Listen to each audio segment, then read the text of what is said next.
بسم اللہ الرحمن الرحیم۔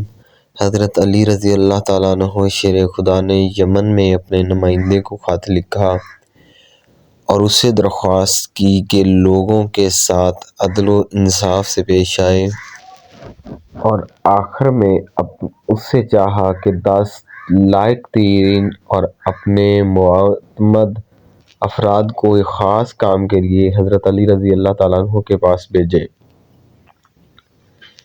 ناظرین، اس نمائندے نے 100 لوگوں کو منتخب کیا اور پھر ان میں سے 10 لوگوں کو جو سب سے اچھے اور افضل تھے انتخاب کیا۔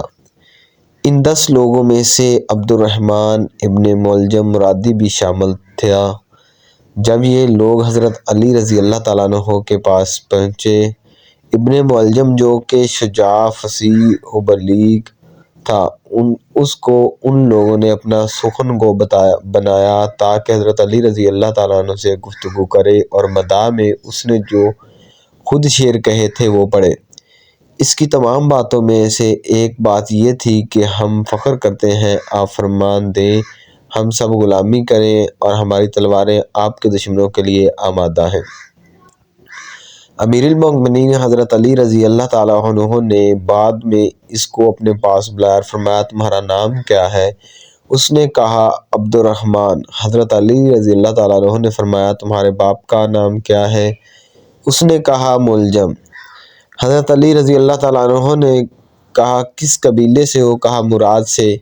پھر حضرت علی رضی اللہ تعالیٰ عنہ نے اس سے 3 مرتبہ کہا، کیا تم مرادی ہو؟ کیا تم مرادی ہو؟ کیا تم مرادی ہو؟ ابن ملجم نے کہا، جی ہاں امیر المومنین، میں مرادی ہوں۔ ناظرین، اس وقت حضرت علی رضی اللہ تعالیٰ عنہ نے زبان پر کلمہ ترجیح جاری کیا، انا للہ و انا الیہ راجعون۔ ابن ملجم صفین و نہروان کی جنگوں میں حضرت علی رضی اللہ تعالیٰ عنہ کے ساتھ ساتھ تھا۔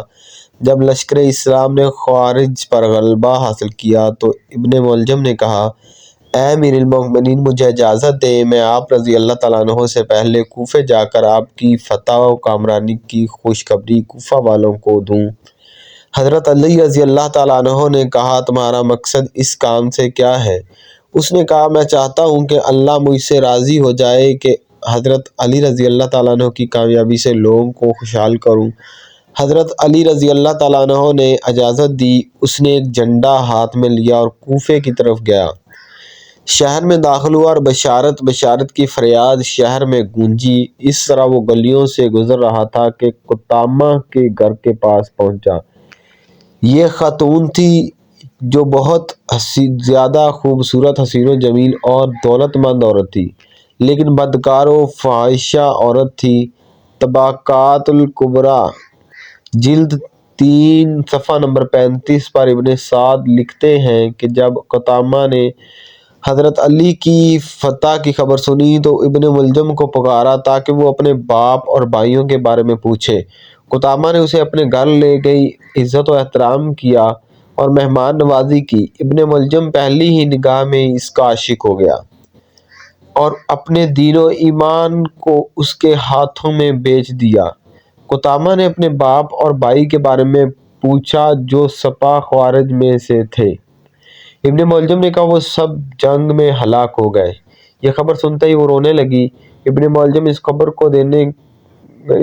کو دینے پر پشیمان ہوا۔ قطامہ تھوڑی دیر بعد اٹھی اور دوسرے کمرے میں گئی، پھر اپنے آپ کو آرائش و زینت سے سنوارا اور واپس آئی۔ اس کو دیکھتے ہی ابن ملجم کا دل لرز گیا۔ ابن ملجم جو شہوت نفسانی میں اسیر اور اپنے اختیار کو ہاتھوں سے دے بیٹھا تھا، قطامہ سے خواستگاری کی۔ قطامہ نے کہا، اگر مجھے چاہتے ہو تو میرا مہر بہت زیادہ ہے۔ ابن ملجم نے کہا، جتنا بھی ہوگا قبول کروں گا۔ قطامہ نے کہا، بہت زیادہ؟ کچھ پیسے، جواہرات اور مشک و عنبر و عطر وغیرہ؟ ابن ملجم نے کہا، اس کے علاوہ اور کچھ؟ قطامہ نے کہا، بہت سخت۔ پھر وہ اٹھی اور کمرے میں گئی اور اپنے آپ کو دوسری شکل میں آرائش کیا اور واپس آئی۔ ابن ملجم جو جنون کی حد تک پہنچ چکا تھا، کہا کے اور کیا چاہتی ہو؟ قطامہ نے کہا حضرت علی کا قتل، نعوذ باللہ۔ ابن ملجم ایک دم لرزا اور پریشان ہوا۔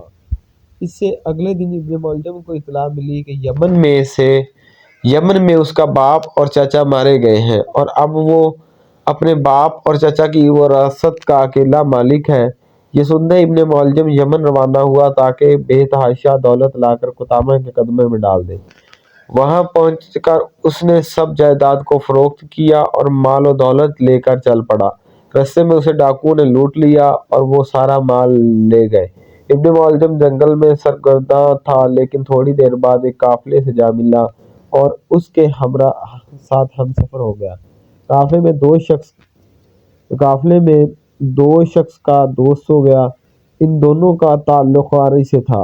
ان لوگوں نے کہا، ہم نے عہد کیا ہے کہ علی، معاویہ اور عمرو بن عاص کو قتل کریں گے۔ اس گروہ کا نظریہ یہ تھا کہ یہ تینوں لوگ مسلمانوں کے درمیان اختلاف کا سبب ہیں۔ چنانچہ عبد الرحمن نے قبول کیا کہ وہ حضرت علی رضی اللہ تعالیٰ عنہ کو شہید کرے گا۔ وہ کوفہ پہنچا اور سیدھا قطامہ کے گھر گیا۔ یہ خواہشہ اور خود فروش عورت اس کے لیے شراب لائی اور ابن ملجم مست ہوا اور پھر قطامہ کے پاؤں پر گرا اور اس کے سال کی خواہش کی، لیکن قطامہ نے کہا، جب تک حضرت علی کو شہید نہیں کرو گے تب تک ایسا نہیں ہو سکتا۔ ابن ملجم جو جنون و پاگل ہو گیا تھا، اس نے کہا، ابھی جاتا ہوں، حضرت علی کو شہید کرتا ہوں۔ قطامہ نے کہا، اس طرح نہیں، بلکہ قتل کے لیے مقدمات ضروری ہیں۔ اس نے ابن ملجم کی تلوار لی اور اسے کچھ پیسے دے کر اسے تیز کروایا۔